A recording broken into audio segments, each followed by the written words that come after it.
सचिनमध्ये तुमचं स्वागत आहे। 2 दिवस बाहेर गेलेलो पण आता मच्छी घेऊन आलो आहे। आता आज आपण बघणार आहोत तिकलं कोलमीचं तिकलं आणि बांगडाचं फ्राय। तर चला दाखवतो तुम्हाला। मित्रांनो आता मच्छी घेऊन घरी आलो आहे। जरा आता तिकडे काय काउंटरचं पण काम चालू केलं आपलं। तर शॉपसाठी एक काउंटर बनवतात, म्हणजे स्नॅक्ससाठी वगैरे आपण जे काउंटर आपण बघतो तर ते आमच्याकडे मी 2-3 मला गोष्टी घेऊन आलो आहे घरी। त्याचं काउंटर बनवणार आहे। तर ते काउंटर म्हणजे काउंटरला कलर करायचा आहे, ते कलर पण घेऊन आलो आहे। आणि त्याच्यानंतरला मग आईचं रेसिपी आपण बघूया। त्याचं दिसत असे मित्रांनो, याला आता पॉलिश करणार। हे काउंटरचे सगळे पार्ट्स आहेत, वेगवेगळे केले ते बघा। इथे रॉड आहे, इथे हे आहे, इथे पॉलिश करून इकडे पण थोडे बाहेर ठेवले, थोडे इथे आहे ते बघा। थोडे इथे ठेवले, थोडे इकडे आहेत आणि थोडेसे त्याला पॉलिश करून घेईन। पॉलिश करून झाले की मग त्याला कलर मारायचा रेड ऑक्साईड, म्हणजे गंजणार नाही, अजून टिकून राहील। तसं ऑलरेडी एकाला मारलेला मी कलर, किंवा दिसत असेल हे बघा ग्रेमध्ये, पण ते आता थोडासा अजून डल झाला आहे। त्याला परत एकदा एक हात मारला की मग अजून त्याला ते उठून चांगलं दिसेल। तर आणि नंतर आईचं हातची रेसिपीची आपण एक कोलमीचं तिकलं बघणार आहोत, तर ते तुम्हाला आपण दाखवतो।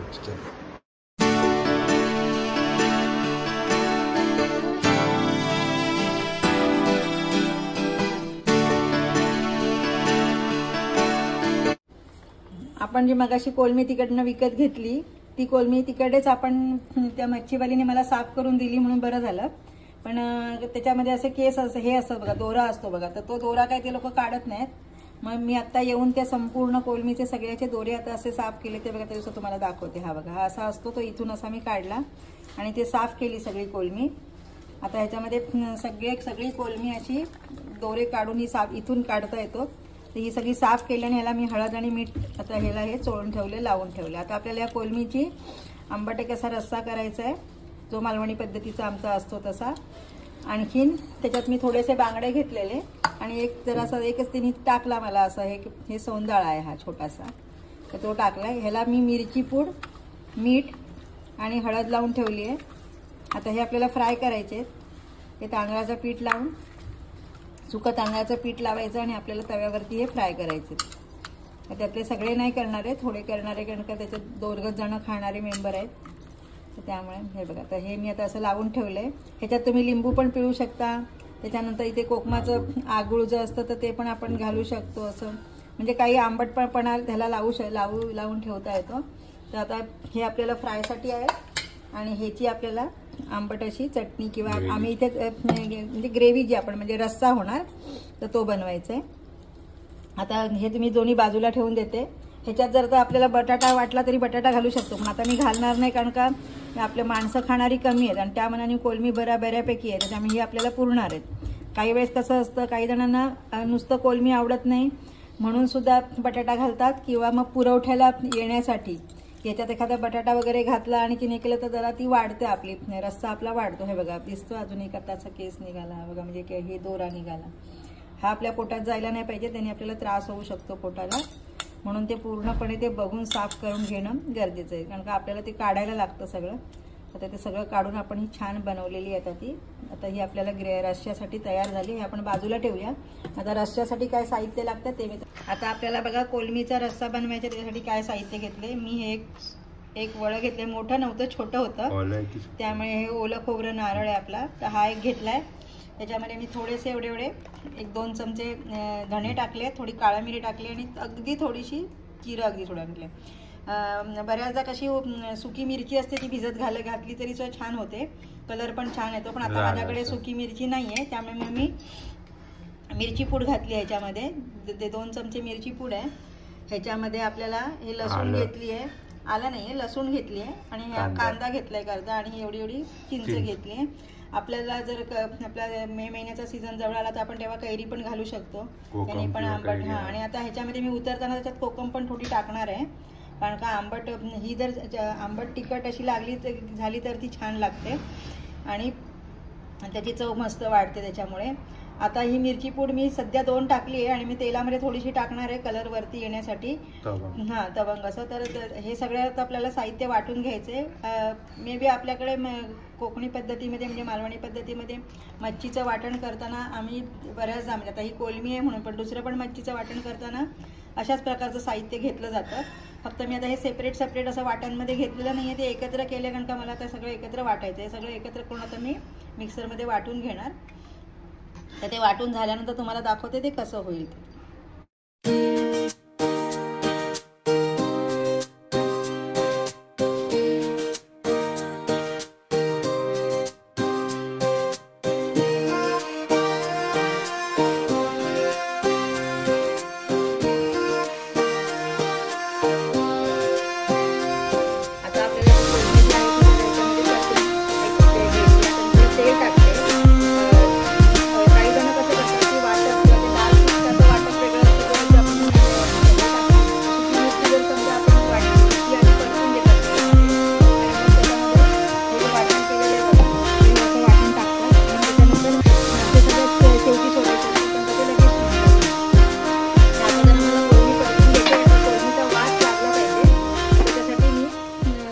इथे कांदा घेतलाय तो मी ह्याच्यात टाकते.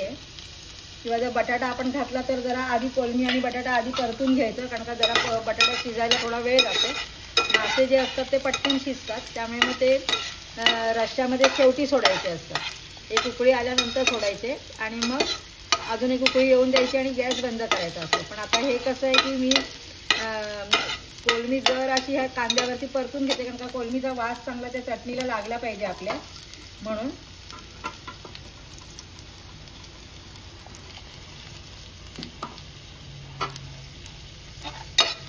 थोडासा कांदा असा लालसर झाला की मी ह्याच्यात कोलमी टाकणार आहे आणि थोडं लाल तिखट पण टाकणार आहे, म्हणजे जरा त्याच्यात छान असा तेल. आणि मी तेल कमी घातलंय बघा. काही जण तेल ह्याच्यापेक्षा जास्ती घालतात, पण आम्ही जरा तेल कमीच खातो, त्याच्यामुळे मग मी तेल ह्याच्यामध्ये जास्ती घातलं नाही आहे, अगदी थोडं घातलंय.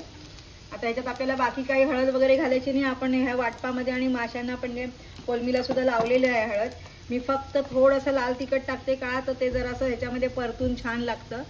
आणखीन त्याचा छान असा कलर त्या कोलमीच्या वरती रश्श्यावरती येतो, म्हणून फक्त मी ते जरासं असं परतून घेते. आता ह्याच्यामध्ये आपल्याला ही सगळी कोलमी परतून घ्यायची.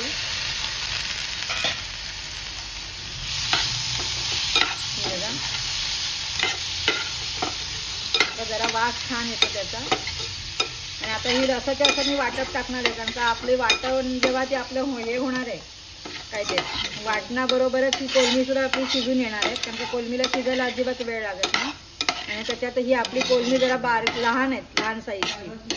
हल्ली मोठ्या पण कोलम्या येतात, पण त्या कोलम्या ज्या असतात त्या कशा की हल्ली इंजेक्ट देऊन हे करतात, मग त्याचा एवढा कोलमीला छान त्या चटणीला वास येत नाही, त्या रश्श्याला वास येत नाही.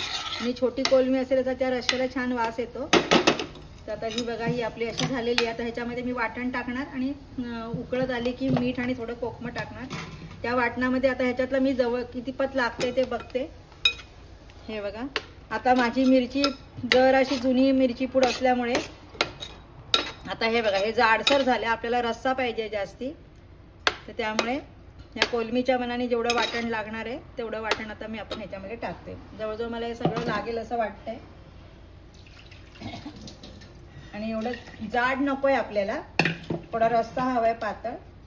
तर कारण का आपल्याला चपाती बरोबर पण खायचं आहे आणि भातावरती पण हीच ग्रेव्ही घ्यायची आहे, त्यामुळे जाड घेऊन चालणार नाही. जर आपल्याला नुसतीच चपाती खायची असती तर एवढा रस्सा जाड असेल तरी छान लागतो. पण आता आपल्याला त्याच्यामध्ये हे वाढवायला लागेल. तर बघा, हे असा रस्सा तयार झाला आहे माझा.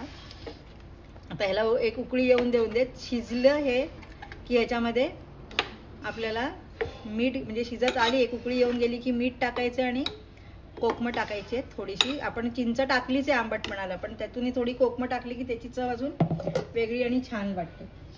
तर आता ह्याला उकळी येण्यासाठी आपण ठेवूया.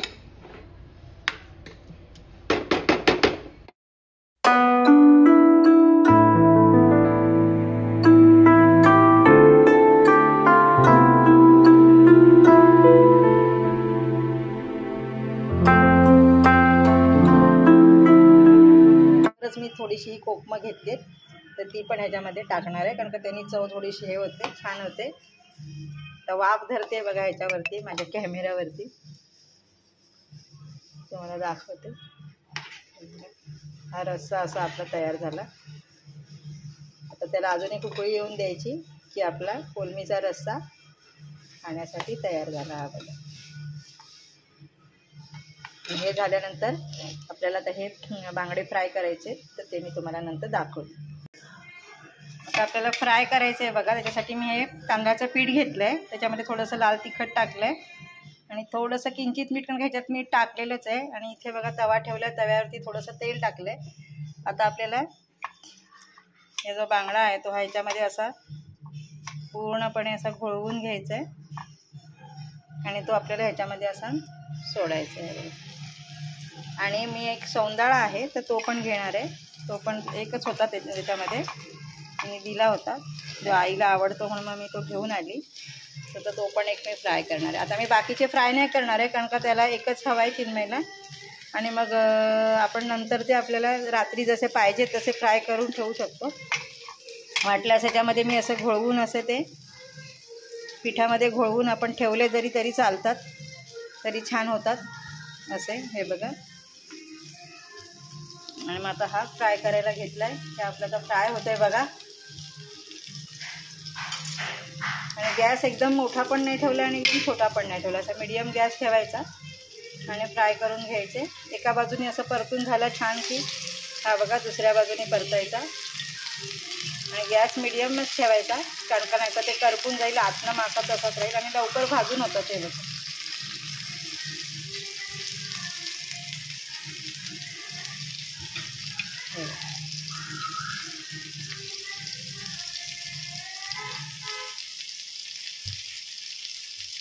हे आपले आता मासे फ्राय झालेले आहेत आणि मग आपण खाण्यासाठी रेडी. टिश्यू पेपर घेऊन आपण ते काढून घ्यायचे, म्हणजे सगळं तेल त्याला टिश्यू पेपरला राहतं आणि आपल्याला सुका मासा छान मिळतो खायला. हे बघा आपलं मच्छीचं बांगडा फ्राय, कोलमीचा रस्सा, कढी, भात, चपाती, भाकरी हवी तर आपण भाकरी पण ठेवू शकतो. आणि एक सौंदाळा आहे, त्याचं ताट आपलं रेडी झालेलं आहे. तर चला जेवायला या सगळेजण पटापट. मित्रांनो आपलं कलरचं काम झालं आहे काउंटरचं. आणि काल एक कार्यक्रम रंगलेला इथे, तो पण मी तुम्हाला दाखवतो. मग ब्लॉगमध्ये तुम्ही बघू शकतात. इथे काय कार्यक्रम रंगला आहे रात्री असा हॉटेल विश्रांतीकडे. आणि आईच्या हातची कोलमीची रेसिपी आणि कार्यक्रम आणि काउंटर असं आपलं 3 झालं आहे. तर तुम्ही ब्लॉग आउट येईल जातात. तर चल दाखव. मित्रांनो तुम्हाला दिसत असेल वाटी सनसेट होत आहे मस्तपैकी. इकडे बघा सनसेट होत आहे, तर तुम्ही दिसत असेल तुम्हाला. चला दाखवतो ना.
कसा वाटला असेल तर लाईक करा, शेअर करा, सबस्क्राईब करा.